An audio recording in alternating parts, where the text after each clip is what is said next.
జై గురుదత్త శ్రీ గురుదత్త. నేడు ఏప్రిల్ 19.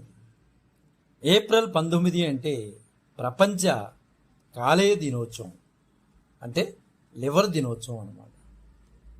ఆ సందర్భాన్ని పురస్కరించుకుని ఒక కాలేయం ఆవేదనను మనకి తెలియజేస్తోంది. మీకు ఏమాత్రం సమయం దొరికితే వినడానికి ప్రయత్నం చేయండి.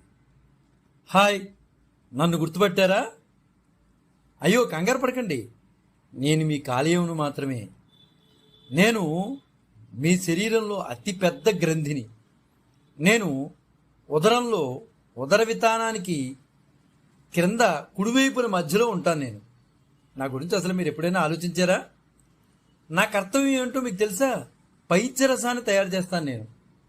నేను తయారు చేసిన రసం పిత్తాశయంలో నిల్వ చేయబడి జీర్ణక్రియలో చాలా బాగా తోడ్పడుతుంది మీకు. పైత్యరసవాహిక ద్వారా పైత్యరసము, నా స్నేహితుడు ఒక ఆయన ఉన్నాడు, ఆయన పేరు ఆంత్రమూలం, అక్కడికి దగ్గరికి చేరుతుంది అనమాట ఈ పైత్యరసం. ఇవన్నీ ఎందుకు చెప్తున్నాను అనుకుంటున్నావా? ఈరోజు ప్రపంచవ్యాప్తంగా లివర్ దినోత్సవం అండి, అంటే నా పుట్టినరోజు అండి. మీకు తెలియదా మానవా? ఓ మానవా, ఈ రోజు నుండేనా నీ అలవాట్లు మానవా? ఇలా అన్నాను మరో విధంగా ఏమీ అనుకోకండి. నీ శరీరంలో ఉన్న గ్రంథుల్లో వయసులో చాలా పెద్దదాన్ని. నా మాట వినండి మానవా. ఓ మానవా, నీ శరీరంలో ఉండే అతి పెద్ద అవయవమును నా పేరే కాలేయం. నన్ను మీరు ఆంగ్లంలో ముద్దుగా లివర్ అంటూ ఉంటారు. నేను చేసే పనులు ఎంతో కీలకమైనవో విఘ్నులైన మీకు నేను చెబుతాను. నన్ను ద్వేషించకుండా వినండి. నోటికి రుచికరంగా తీసుకునే ఆహారాన్ని జీర్ణం చేయాలన్నా, శరీరానికి తగిన శక్తిని అందించాలన్నా నేను నా పనితీరును భేషుగ్గా చేయాలి. అలాగే శరీరంలో ఉత్పత్తి అయ్యే విష పదార్థాలు బయటికి వెళ్లాలన్నా కూడా నా పనితీరు ఎంతో ముఖ్యం. అలాంటి కాలేయం అనే నాకు హాని చేసే కొన్ని పదార్థాలు ఉన్నాయి. అవేంటో ఒక్కసారి గుర్తించు మానవా అంటూ లివరు మానవునికి ఒక 5 నిమిషాలు పాఠం చెప్పడం ప్రారంభించింది. ఓ మానవా, సాధారణంగా తీపి పదార్థాలంటే ప్రతి ఒక్కరూ అమితంగా ఇష్టపడతారయ్యా. అయితే చక్కెర అధికంగా ఉండే పదార్థాలతో పాటు స్వీట్లు అధికంగా తినేవారిలో నేను ఎక్కువ కాలం పనిచేయలేనయ్యా. త్వరగా చెడిపోతాను నేను. చక్కెరను అతిగా తీసుకోవడం వలన నాలోనే పేరుకుపోయి కొవ్వుగా మారుతుందయ్యా. దీంతో కొంతకాలానికి నా పనితీరు మందగించి నేను పూర్తిగా చెడిపోతాను. శీతల పానీయాలు అధికంగా తాగినా కూడా, అదేనయ్యా శీతల పానీయాలు అంటే, మీరు అందరూ ఇంగ్లీష్ మీడియాలు కదా, కూల్ డ్రింక్స్. శీతల పానీయాలు అధికంగా తాగినా కూడా కాలేయం త్వరగా చెడిపోతుందంటే నేను త్వరగా చెడిపోతాను. కూల్ డ్రింక్స్లో ఉండే పదార్థాలు నన్ను పనిచేయకుండా చేస్తాయ్యా. అలాగే ఉప్పు ఎక్కువగా తినడం వల్ల కూడా మీ శరీరంలో ద్రవాల శాతం అధికంగా పెరిగిపోతుంది. దాంతో నాకు సంబంధిత వ్యాధులు నాకు కూడా వస్తాయి. నీకే కాదు, నాకు కూడా వ్యాధులు వస్తాయి.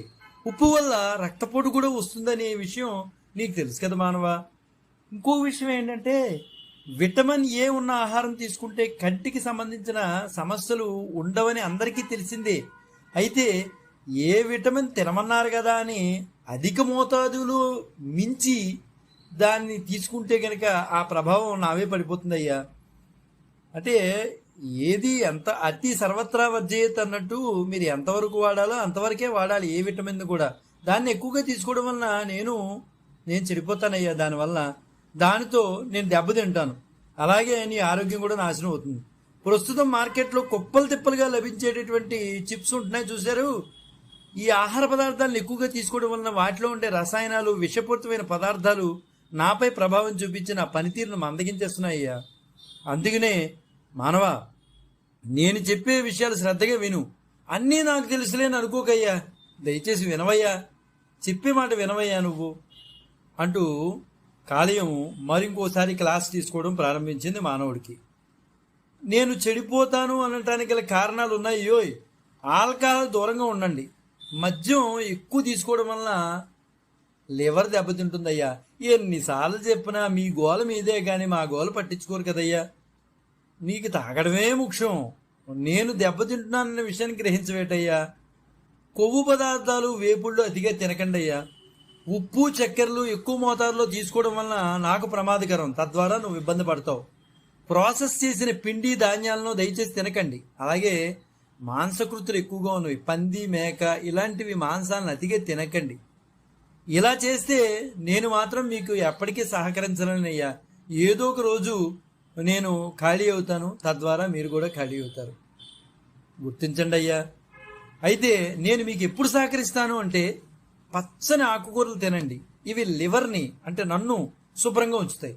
సల్ఫర్ ఎక్కువగా ఉండే వెల్లుల్లిపాయలు లివర్ని కాపాడుతాయి. పసుపు కాలేయానికి మేలు చేస్తుంది.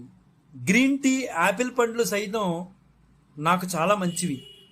మంచి కొవ్వు పదార్థాలు ఉండేవి తీసుకోండి. అతి మోతాదు ఎక్కువ వద్దు, తక్కువగా ఉండేవి తీసుకోండి. ఆలివ్ ఆయిల్, వాల్నట్స్ కాలేయాన్ని ఎప్పటికప్పుడు శుభ్రం చేస్తూ ఉంటాయి. విటమిన్ సి ఎక్కువగా తీసుకోండి.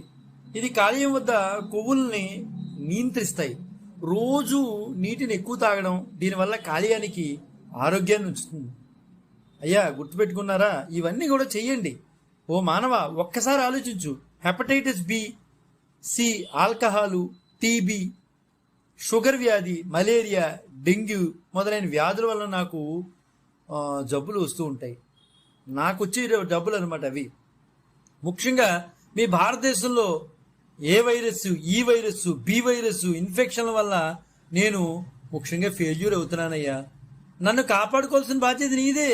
ఇవన్నీ విషయాలు నీకే చెప్తున్నాను కదా. నాకు వచ్చే జబ్బు వలన నా స్నేహితుడు, చాలా ప్రధానమైన స్నేహితుడు, కిడ్నీ, అతను కూడా దెబ్బతింటాడయ్యా. అతను దెబ్బతిన్నాడు అనుకో, నువ్వు వేలకు వేలు ఖర్చు పెట్టుకుని డయాలసిస్ అని నువ్వు హాస్పిటల్ చుట్టూ తిరగాల్సి వస్తుందయ్యా. గుర్తుపెట్టుకోవయ్యా. అప్పుడు నీవు ఏమీ తినడానికి పనిచేయవు. భగవంతుడు ఇచ్చిన నీ శరీరాన్ని మంచిగా ఉపయోగించు మానవా. ఆల్కహాల్ను దూరంగా ఉండు. అప్పుడు నీ కుటుంబానికి నువ్వు దగ్గర అవుతావు. ఆల్కహాల్ని ఎప్పుడైతే దూరం చేసావో నువ్వు నీ కుటుంబానికి దగ్గర అవుతావయ్యా. ఇది నేను బాధతో చెప్పేటటువంటి విషయం అయ్యా. చాలామంది ఎన్నోసార్లు చెప్పినా వాళ్ళు వినరయ్యా. అందువల్ల నీకు చెప్తున్నాను. ఓ మానవా, నన్ను జాగ్రత్తగా చూసుకోవడం నీ బాధ్యత. అలా చూసుకున్నావా, భగవంతుడు నీకు ప్రసాదించిన జీవితం వరకు, భగవంతుడు నీకు ప్రసాదించిన జీవితం వరకు నీతోనే ఉంటాను. నేను నీతోనే ప్రయాణం చేస్తాను. లేకపోతే మధ్యలోనే మన స్నేహం ముగుస్తుంది. ఏమీ అనుకోద్దయ్యా. ధన్యవాదాలతో మీ అంతర్గత మిత్రుడు కాలేయము. అడ్రస్సు మీరు ఎప్పుడన్నా సంప్రదించాలంటే ఉదర విత్తనానికి క్రింద ఉంటాను, కుడివైపు మధ్య భాగంలో ఉంటాను. జై గురుదత్త, శ్రీ గురుదత్త, శ్రీపాద శ్రీవల్లభ చరణదాసుడు, మానికొండ రాజశేఖర శర్మ, రాజమహేంద్ర.